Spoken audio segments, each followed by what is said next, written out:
এরকম অনেকের বক্তব্য আছে, আমি শুধু একজনের বক্তব্য একটু আপনার ডিটেইলে বলি। তার নাম হলো ইমানুয়েল টড। ইমানুয়েল টড হলো একজন ফ্রেঞ্চ একাডেমিক, হিস্টোরিয়ান, অ্যানথ্রোপোলজিস্ট। তার একটা ইন্টারেস্টিং ব্যাকগ্রাউন্ড আছে।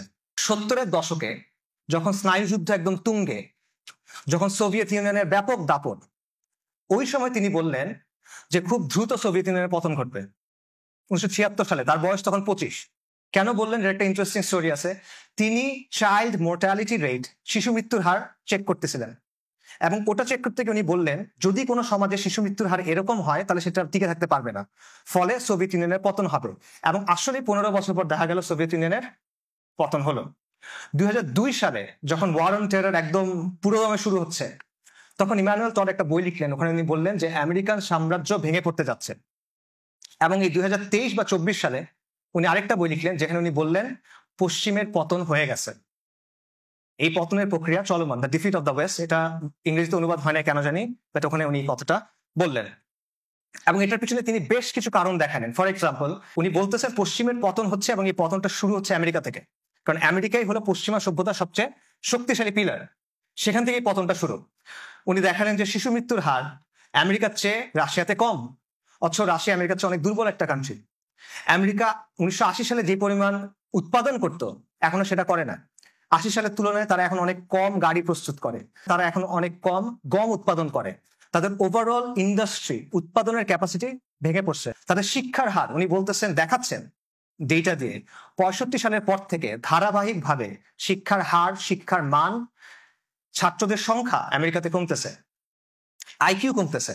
তরুণরা এমন সব ক্যারিয়ারের দিকে যাচ্ছে যেগুলো কোনো ভ্যালু অ্যাড করে না ইকোনমিতে, এগুলো ভ্যালু ট্রান্সফার করে। ফর এক্সাম্পল, লয়ার বা ফাইন্যান্সিয়াল অ্যানালিস্ট যারা ওয়াল স্ট্রিটে কাজ করে, তারা কিন্তু কোনো কিছু প্রডিউস করে না, তারা প্রোডাকশনের মানে ভ্যালুটা ট্রান্সফার করে বেসিক্যালি। এটাকে উনি বলছেন ইন্টারনাল ব্রেইন ড্রেন। উনি বলতেছেন যে ক্যাপিটালিজম বেসিক্যালি নিও লিবারাল ফাইন্যান্সিয়াল ক্যাপিটালিজমে পরিণত হয়েছে, যার ফলে অর্থনীতিও ভেঙে গেছে, সমাজও ভেঙে গেছে। ফলে পশ্চিমের অবস্থাটা আজকে এমন যে এটা একদিকে বিস্তারিত হচ্ছে, অন্যদিকে তার যেটা কেন্দ্র ওটা ধসে পড়তেছে। এটা ইমানুয়েল টডের কথা। এবং উনি বলতেছেন এটার পেছনে আরো কিছু কারণ আছে। আর বক্তব্য হলো পশ্চিমা সভ্যতার যে উত্থান, এটার পেছনে ধর্মের একটা ভূমিকা আছে, বিশেষ করে ক্রিশ্চিয়ানিটির প্রটেস্ট্যান্ট ধারার।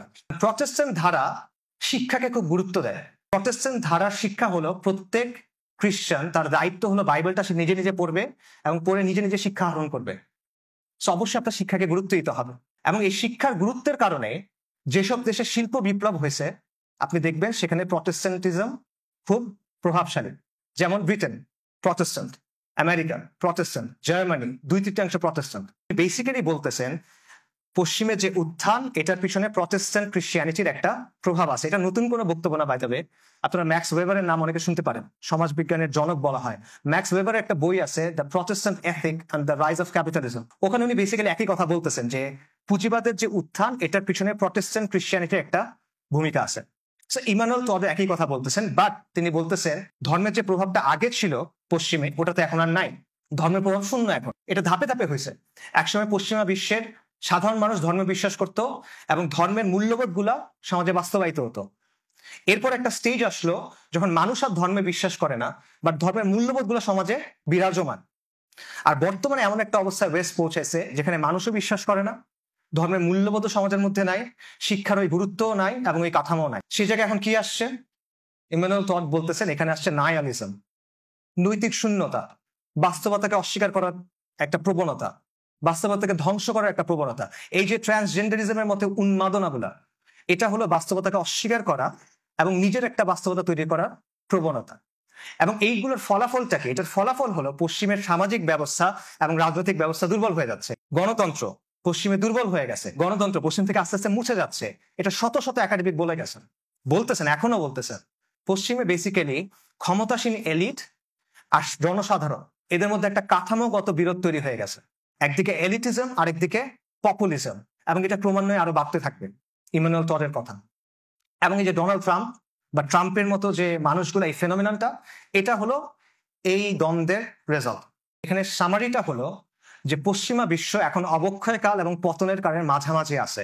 তবে এটা রাতারাতি ঘটবে না। একটা বড় গাছ মনে করেন ভেতর থেকে ক্ষয়ে গেছে, এটা পড়বে, এই পড়তে কিন্তু সময় লাগে, রাতারাতি পড়ে না। একটা বিশাল রাজপ্রাসাদ, এটা অ্যাবান্ডেন্ড, এটা আস্তে আস্তে ধসে পড়তেছে, একদিনে কিন্তু হয় না, সময় লাগে। রোমান সাম্রাজ্যের যে পতন, এই পতনে 100 বছরের বেশি সময় লাগছিল। একইভাবে পশ্চিমা বিশ্বের যে পতন, এটাতেও সময় লাগবে, কয়েক দশক সময় হয়তো বা লাগবে, কিন্তু পতনের প্রক্রিয়া চলমান।